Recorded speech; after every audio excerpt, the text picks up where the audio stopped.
Amidst the Can I buy you charred a remains house? of her home, Karen Whitaker, avenge a your son's poor death? elderly woman, stands Can I in be the your son? ashes of her life, her trembling hand wiping away the tears as she sobs uncontrollably. The wreckage is quite visible. Her grief-stricken face tells the story of her murdered son. Suddenly, Park Jun-ho, a powerful Korean mafia boss, steps into the frame, his black suit a sharp contrast to the desolation around him. For a brief moment, Karen's pain hits him hard, a flicker of empathy crossing his hardened exterior. What truly disrupts his composed demeanor is not her tears, but the sight of her loss, reminding him of his own buried trauma. Stepping closer, he breaks from his usual coldness and asks, Can I buy you "Can a I house? buy you a house? Can I avenge your son's death? Can I be your son?" What response did he get? Before I tell you next what Park Jun-ho did, hit that like button, subscribe, and comment where you're watching from. This video will make you want to come into the scene yourself. Now, let's dive in and find out. The air around the skeletal remains of the house still tasted of carbon and old regrets. Park Jung-ho stood motionless, his polished leather shoes sinking slightly into the damp ash, a stark contrast to the chaos of the ruins. Beside him, Karen Whitaker was a portrait of total collapse. Her hands, mapped with the blue veins of age and the gray streaks of soot, trembled as she clutched a small, scorched photograph, the only thing the fire hadn't managed to turn into a ghost. With a voice that sounded like dry leaves scraping against pavement, Karen began to speak, her words falling into the silence of the street like stones into a well. She didn't look at the luxury cars or the stone-faced men in sunglasses. She looked only at the blackened doorway where her life had ended 48 hours ago. It had started, she whispered, with a knock that wasn't a greeting. The Vipers, a local gang that moved through the neighborhood like a slow-acting poison, had decided her small, quiet life owed them a tax for the air she breathed. They called it protection money, a term that carried a bitter irony as she surveyed the destruction. They had demanded a sum that exceeded her meager pension, a number she couldn't reach even if she sold the very walls they were now standing in. When she refused, not out of defiance, but out of simple, crushing poverty, they didn't just walk away. They returned in the dead of night, the darkness of their intent masked by the neon glow of the city. Her son, David, had been the one to stand in the gap. He was a man of quiet strength, a carpenter who built things meant to last, never imagining his own home would become his funeral pyre. Karen's voice broke into a jagged sob as she described the gruesome efficiency of the violence. They hadn't just killed him, they had made it a message. They had taken his life in the very living room where he used to read to her, a brutal display of power intended to terrify the rest of the block into submission. And then, as if the blood wasn't enough, they had struck a match. She described the roar of the gasoline, the way the orange light had danced in the eyes of the boys who laughed as they ran into the night. She had watched from the sidewalk, held back by the heat as the roof groaned and collapsed, burying her son and 30 years of memories under a mountain of fire. The gang hadn't just taken her house, they'd incinerated her history.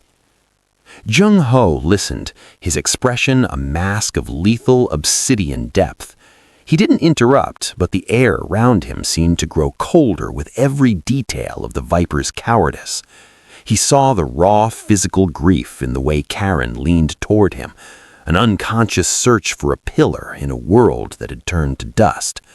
To his bodyguards, this was a routine tragedy of the slums, but to Jung-ho, every word Karen uttered was a key turning in a lock he had kept bolted since he was 2 years old. The smell of the smoke on her cardigan was the same smell that had haunted his dreams for decades. And as she finished her story, the Iron Dragon felt something long dormant begin to stir, a protective predatory fury that the city was not yet prepared to witness. The silence that followed Karen's story was not empty. It was heavy, vibrating with a shared frequency of loss that seemed to pull the oxygen from the air. Park Jung-ho did not move to offer a platitude or a checkbook. Instead, he looked past the charred remains of the house, his gaze fixing on a point 30 years in the distance. When he finally spoke, his voice lacked the sharp, serrated edge of the Mafia boss. It was the hollow, echoing whisper of a child lost in a storm. He began to describe a night in 1992, a world away in a cramped apartment in Seoul, where the air had smelled of sesame oil and the same acrid hint of impending smoke.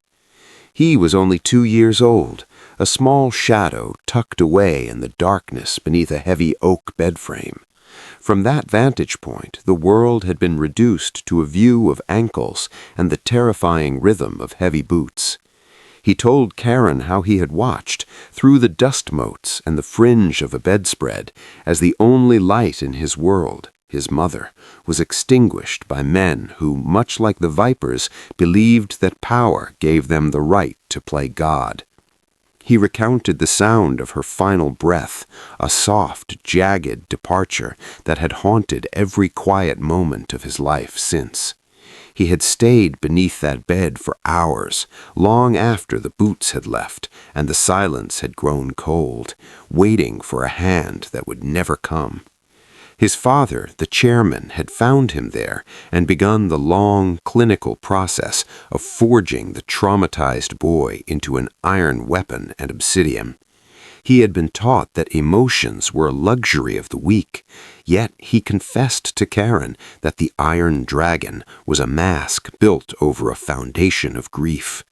For 30 decades, Jung-ho had moved through the world's elite circles, from the glass towers of Seoul to the private jets over the Pacific, carrying a phantom ache. He described the exhausting, silent ritual of searching for her face in every crowd he passed. He looked for the curve of her smile in passing strangers and the kindness of her eyes in the women he was supposed to ignore. He had built an empire of billions, yet he remained a homeless orphan, drifting through a life that felt like a beautifully decorated tomb. As he spoke, he turned to Karen, and for a fleeting second, the obsidian depth of his eyes wavered. He told her that when he saw her kneeling in the ash, it wasn't a stranger he recognized, but the feeling of that cold apartment in 1992. The déjà vu wasn't a memory of a place, but a memory of a pain so specific it felt like a biological signature. He had spent his life waiting to protect the woman beneath the bedspread, and now, standing in the ruins of a stranger's home, the Mafia boss realized that the debt he owed his own past was finally calling for payment. He wasn't just standing with a victim of gang violence, he was standing with the mother he had been chasing through the shadows of time for 30 years. The smoke from the ruins of Karen's home seemed to thicken around them as the weight of Jung-ho's confession settled into the cracked pavement. The Mafia boss, a man whose word was law from the docks of Incheon to the skyscrapers of the West Coast, took a step closer to the trembling woman. Behind them, his lieutenants exchanged uneasy, sharp glances. They were used to seeing Jung-ho command the dismantling of corporate empires and the erasure of rivals, but they were not prepared for the sight of the Iron Dragon lowering his guard in a graveyard of ash. Jung-ho reached out, his hand steady and warm as he placed it on Karen's frail shoulder, anchoring her to the present. He didn't look at the burnt remains of the house or the luxury cars idling nearby. He looked only into Karen's eyes, which were filled with a grief so profound it seemed to pull at the very fabric of his own history. When he spoke, his voice was a low, resonant frequency that carried the authority of a king and the desperate sincerity of a son. "I cannot bring back the hours before the match was struck," he whispered, his words cutting through the distant sound of city sirens. "But I can change the hours that remain. He paused, his expression softening into something his men had never seen, a raw, naked humanity. "Karen, look at me. Can I buy you a house, not just a structure of wood and stone, but the fortress where the shadows of the vipers can never reach you?"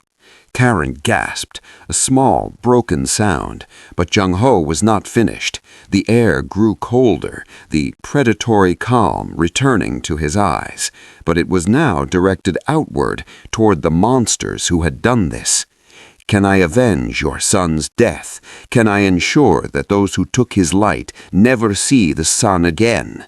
The bodyguards shifted, their hands twitching toward their holsters, sensing the shift from empathy to an impending war. But then Jung-ho's voice broke, falling into a soft, searching tone. The final questions were not for the Mafia boss, but for the 2-year-old boy who had never left that spot beneath the bed in 1992. "Can I be your son? And Karen, can you be my mother? Can I be the one to wipe your tears forever, if you will be the one to finally lead me home?" The silence that followed was deafening. The men in black suits stood like statues of hollow vacancy, paralyzed by the sight of their leader offering his heart to a stranger in a floral blouse. Karen looked up at him, her hand slowly moving from her face to touch the fine silk of his sleeve. In that moment, the ashes of 402 Willow Street were no longer just a sign of destruction. They were the soil for a new, impossible bond. The Iron Dragon had spoken, and the city was about to learn that there was nothing more dangerous or more loyal than a son who had finally found his way back to a mother's side. The luxury sedans remained idling, their engines a low mechanical growl that felt like a predator waiting for a command. Park Jung-ho still stood in the settling ash, his hand a steady weight on Karen's shoulder, while his lead lieutenant, Min-ho, stepped forward. Min-ho was a man of cold equations, a soldier who viewed the world through the lens of tactical advantage and risk management. He looked at the weeping woman in the floral blouse, then at the skeletal remains of the house, and finally at his boss. His voice was a sharp whisper, intended only for Jung-ho's ears, vibrating with a desperate professional logic. He urged Jung-ho to consider the optics, to remember the delicate balance of power currently held within the city's underworld. To go after the Vipers, a chaotic, low-level street gang, was beneath the dignity of the syndicate. It was, in Ming-ho's words, a war for a nobody, a distraction that offered no profit and invited unnecessary heat from the authorities. He spoke of the board members in Seoul and the chairman's expectations, reminding Jung-ho that an Iron Dragon did not bleed for the grievances of the slums. He begged Jung-ho to leave a check, a generous sum that would settle the debt of conscience, and move on before the scent of empathy stained his reputation. Jung-ho didn't flinch. He didn't even turn to look at his lieutenant. Instead, he watched a single tear track a path through the soot on Karen's cheek. The air around him seemed to crystallize, turning from a soft, mournful silence into a pressurized vow of steel. When he finally spoke, his voice didn't just carry authority, it carried the finality of a death sentence. He told Ming-ho that profit was the language of merchants, but blood was the language of sons.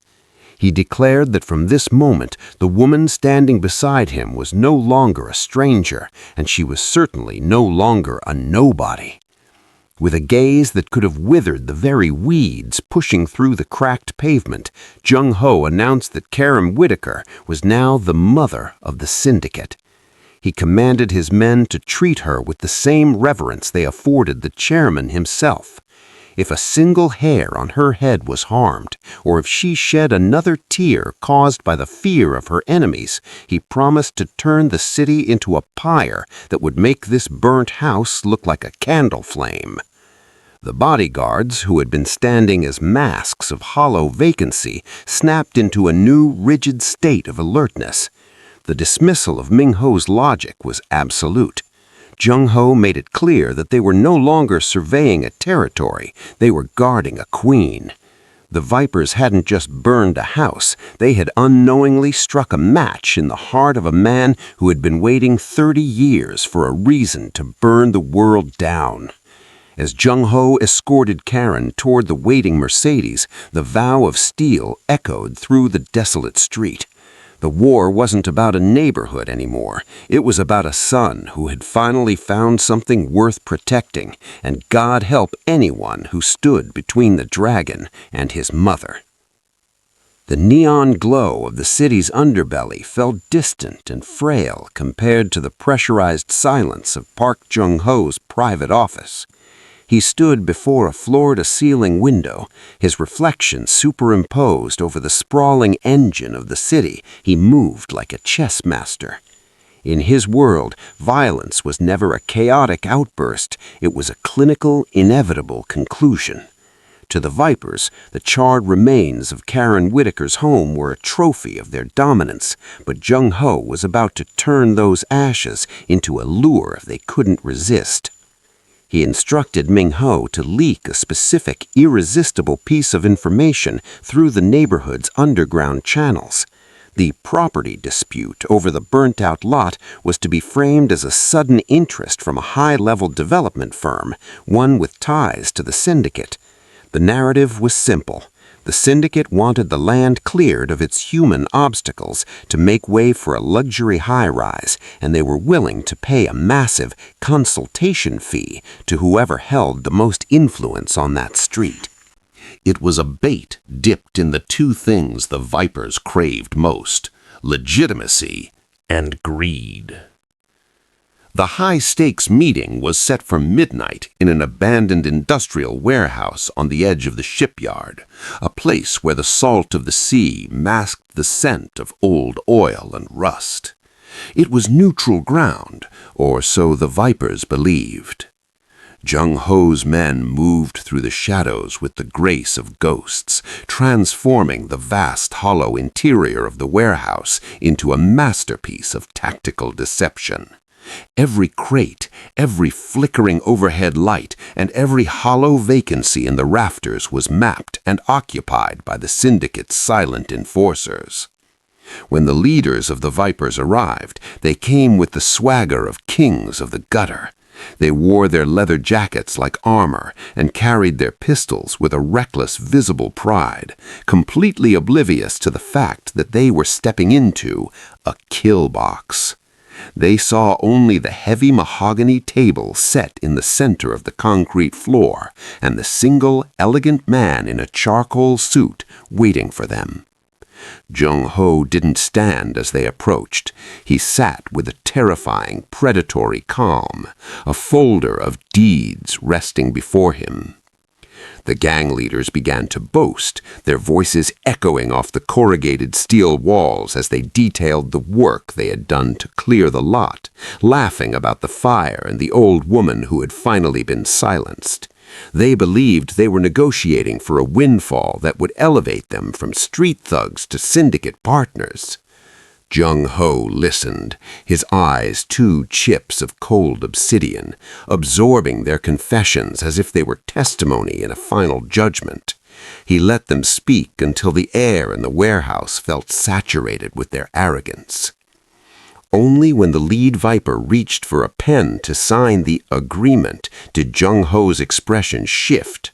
The mask of the businessman dissolved, revealing the lethal heat of the Iron Dragon. He leaned forward, his voice a low, resonant frequency that seemed to vibrate in the very marrow of their bones.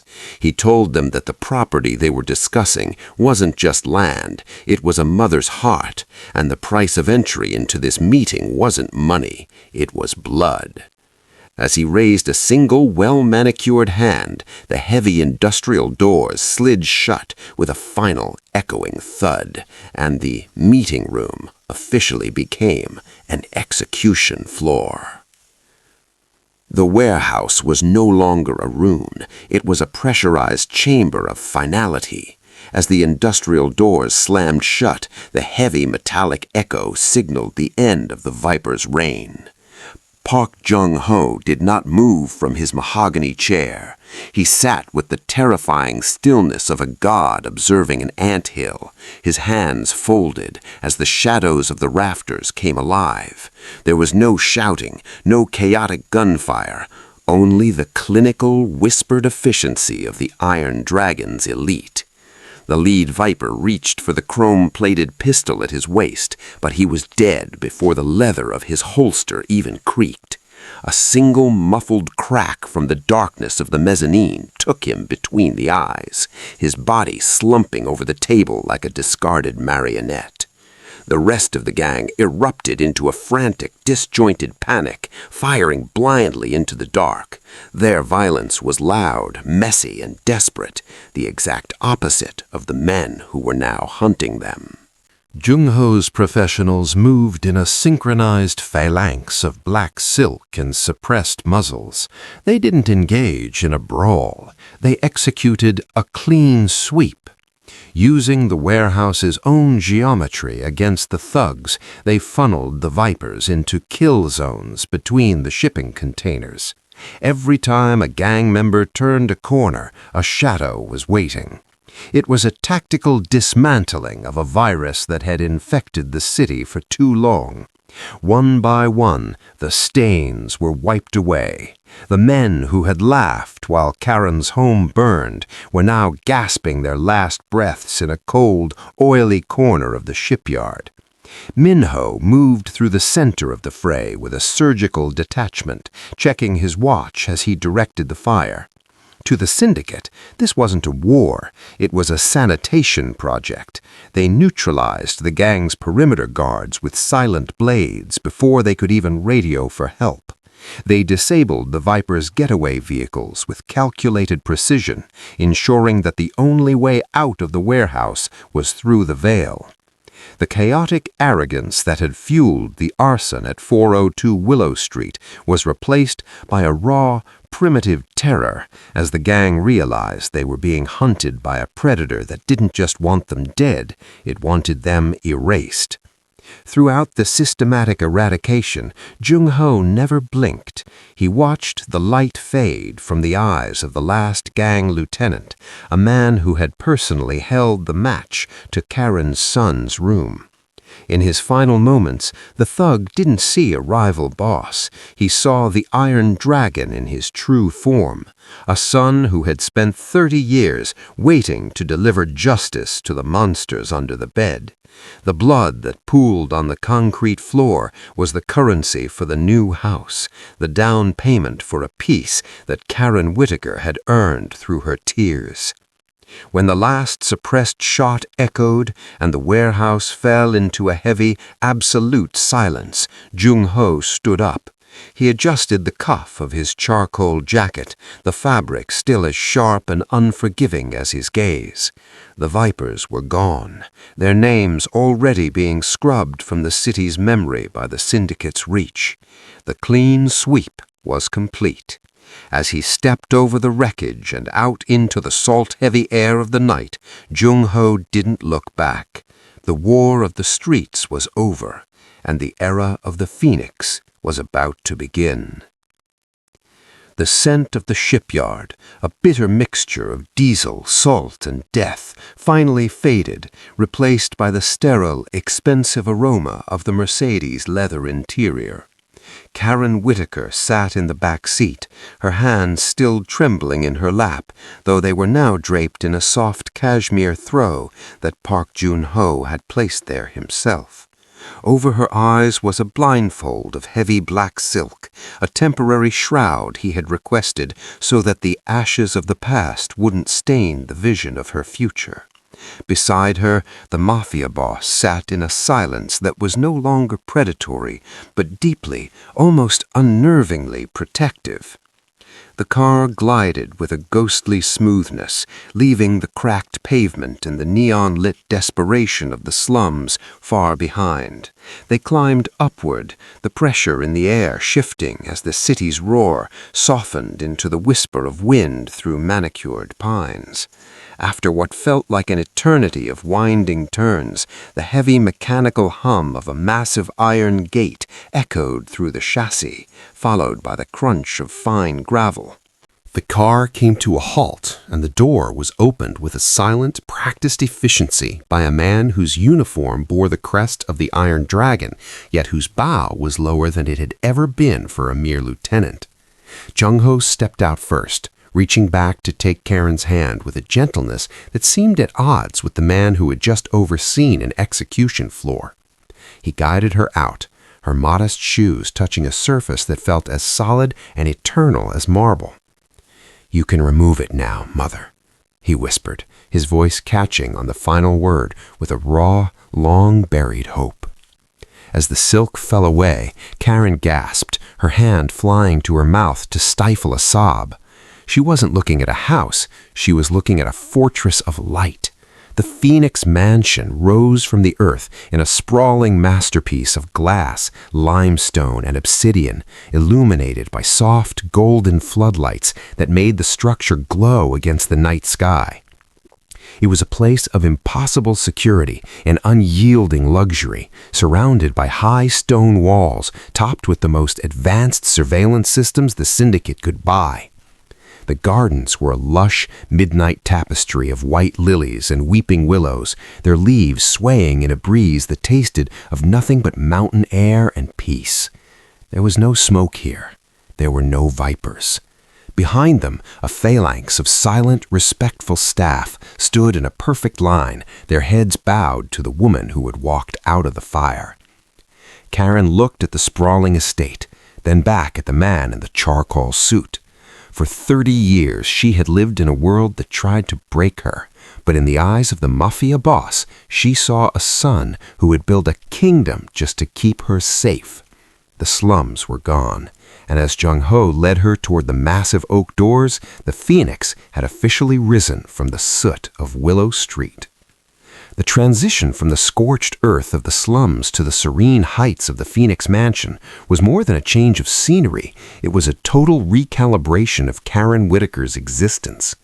Within the sprawling estate, the very air seemed to have been scrubbed of the city's grime, replaced by the delicate, intoxicating scent of the lavender and white roses that overflowed from the terraced floral gardens. Every petal was meticulously groomed, and every hedge was trimmed with surgical precision by a team of gardeners who moved through the greenery like silent acolytes. Karen found herself standing on a balcony that overlooked a sea of blooms, a sight so vibrant it felt like a hallucination compared to the gray ash she had lived in for years. Inside, the house operated with a rhythmic, invisible perfection. A dedicated staff of servants, men and women in crisp, muted uniforms, moved with the grace of ghosts through the marble halls. They did not treat Karen as a charity case or a guest. They treated her as the matriarch of the house, anticipating her needs before she could even articulate them. A warm tea appeared on a silver tray the moment she looked toward a window. A soft cashmere shawl was draped over her shoulders the second a breeze stirred through the glass. They were the silent enforcers of her comfort, under strict orders from Jung-ho to ensure that she never felt the weight of a chore or the sting of a lonely hour again. Park Jung-ho had spared no expense in turning this fortress into a home. The interior was a masterpiece of warmth and obsidian, where the sharp edges of his Mafia aesthetic were softened by plush rugs and fine art that Taryn found herself admiring with a sense of wonder. In her new suite, a room larger than her entire former apartment, the bedding was made of silk that felt like water against her skin. There were no sirens here, no shouting in the streets, only the soft, ambient hum of a high-security climate system and the distant, melodic chirping of birds in the estate's private aviary. Yet the most significant transformation lay at the very edge of the property. At the end of the long, winding drive, the massive iron gate stood as a final, unyielding barrier between Karen and the world that had tried to destroy her. There, forged in heavy bronze and polished to a mirror shine, was the new seal of the estate. It was a complex, elegant design that fused the Korean dragon of Jung-ho's lineage with a delicate English rose. Beneath the crest, the name Whitaker Park was engraved in deep, bold lettering.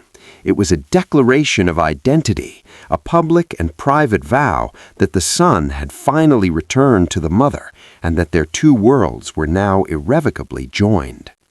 To the outside world, the seal was a warning that the Iron Dragon's protection was absolute. But to Karen, looking down from her window as the sun began to set over the estate, it was something else entirely. It was a gravestone for her grief and a cornerstone for her new life. The ashes were gone, and in their place stood a palace built on a foundation of loyalty and shared trauma. Jung-ho had promised to wipe her tears forever, and as she watched him walk across the manicured lawn toward her, Karen finally realized that she wasn't just safe. She was truly, for the first time in 30 years, home. The evening sun dipped below the horizon of the Phoenix mansion, casting long amber shadows across the dining room that tasted of nothing but peace. The heavy pressurized silence of the syndicate had been replaced by the rhythmic domestic sounds of a kitchen, the soft clink of ceramic, and the simmering melody of a home-cooked meal. Inside, the transformation was complete. Park Jung-ho, the man who had spent 3 decades encased in the obsidian armor of a charcoal suit, sat at the head of the mahogany table. The sharp, unforgiving edges of the Mafia boss had dissolved. He wore a soft, cream-colored sweater that felt like a surrender to the warmth of the room. Across from him, Karen Whitaker moved with a newfound lightness, her floral blouse no longer stained by the ash of Willow Street. She placed a steaming bowl of stew between them, not the clinical 5-star cuisine of a private jet, but a recipe that smelled of memories and shared survival. As she sat down, she caught Jung-ho's gaze, and for the first time in his life, the Iron Dragon didn't see a target or a tool. He saw a sanctuary. The phantom ache that had haunted him since 1992, the cold emptiness he had tried to fill with billions and blood, had finally vanished, replaced by the simple, profound presence of the woman who had accepted his 4 questions. Jung-ho picked up his spoon, but his hand hesitated as he looked around the room. The bodyguards were still there, silent shadows at the perimeter of the estate, but they were no longer a wall against the world. They were the guardians of a miracle. He realized then that the vengeance he had delivered in the warehouse wasn't his greatest victory. The true triumph was this: the ability to sit in a room without searching for a hidden exit, to breathe in air that didn't taste of iron, and to look at a face that finally looked back with the love he had chased through 30 years of shadows. He reached across the table, his hand covering Karen's weathered fingers. The tears she had shed in the ruins were gone, replaced by a quiet, steady glow of belonging. The Whitaker Park seal on the gates wasn't just a sign of protection. It was a bridge over a 30-year chasm. As the first stars began to pierce the velvet sky over the estate, Jung-ho felt the last of the Seoul apartment's cold dust fall away from his soul. He took a bite of the meal, the warmth of it grounding him to the earth in a way the syndicate never could. He looked at Karen, his eyes no longer chips of obsidian, but soft and bright with a long-delayed homecoming. "The fire is out, Mother," he whispered, the words carrying the weight of a lifetime's journey. "The vipers are ghosts, and the dragon is at rest." He leaned back into the plush chair, the soft fabric of his sweater a final testament to his new identity.